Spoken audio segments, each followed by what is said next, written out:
Alors, deuxième livre que je vais vous présenter, là, qui est un livre, je dirais, de fond, qui est un livre de Gustave Le Bon, beaucoup moins connu que son fameux livre sur la psychologie des foules, qui celui-là traite d'un sujet encore plus profond. Bon, le titre, c'est Loi psychologique de l'évolution des peuples, mais en fait, le sujet, c'est l'âme des peuples. C'est-à-dire que son livre le plus connu, c'est sur la psychologie des foules, et là, c'est sur l'âme des peuples. Donc, c'est un livre d'un penseur assez atypique, puisqu'il est à la fois psychologue, sociologue, je crois même médecin. Alors, c'est un livre assez sulfureux, puisque ça part d'une hiérarchie des peuples, avec les peuples sous-développés, les peuples arriérés, peuples supérieurs. Donc, c'est une vision raciale du monde qui est aujourd'hui interdite. Alors, on voit le parallèle avec, par exemple, l'idée des peuples supérieurs qui doivent civiliser les peuples inférieurs de ce fameux Jules Ferry. Mais en même temps, la thèse centrale de Gustave Le Bon, qui part d'ailleurs de la fiction égalitaire dont a accouché la démocratie moderne et le progrès. Là, ça rejoint mon dernier livre, et qui dit que c'est un leurre, c'est très anticolonial de ce point de vue-là, c'est qu'on ne peut pas artificiellement, par un travail extérieur on va dire d'apprentissage, transformer dans une durée courte un peuple en autre chose. Donc, quelque part, il valide la hiérarchie des races du colonialisme, et en même temps, il dit que la colonisation n'a pas de sens, n'a pas de réalité.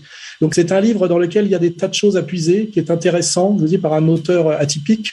Et pour ceux qui ont lu son livre majeur et très connu sur la psychologie des foules, dont la thèse sociologique est de dire que la façon dont fonctionnent les groupes, les populations, n'est pas égale à l'addition du fonctionnement des individus. Donc, c'est vraiment ça la base de la sociologie.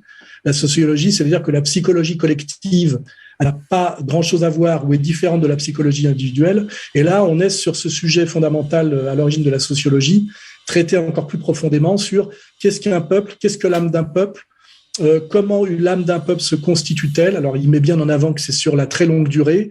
Il dit bien que, contrairement à l'idée de Tocqueville, ce ne sont pas les institutions qui font l'âme d'un peuple, mais c'est l'âme d'un peuple qui produit les institutions. Ce qui veut dire qu'il y a un dialogue avec Tocqueville qui est assez intéressant. Et c'est un livre très atypique, d'un auteur atypique aujourd'hui qui serait sans doute décrié par la sociologie officielle. Mais moi, je fais de la sociologie profonde, donc ça m'intéresse.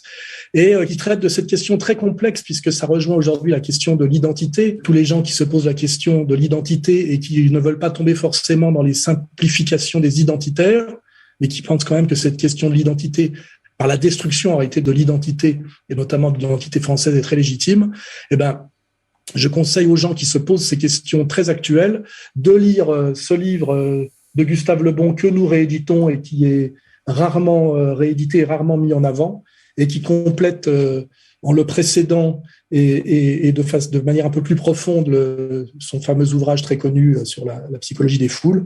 Livre qui ne vaut pas cher, 13,50 €, 175 pages, voilà, de cet auteur français qui est un peu décrié aujourd'hui par la sociologie officielle, mais qui est un grand penseur, et un grand penseur français, Gustave Le Bon.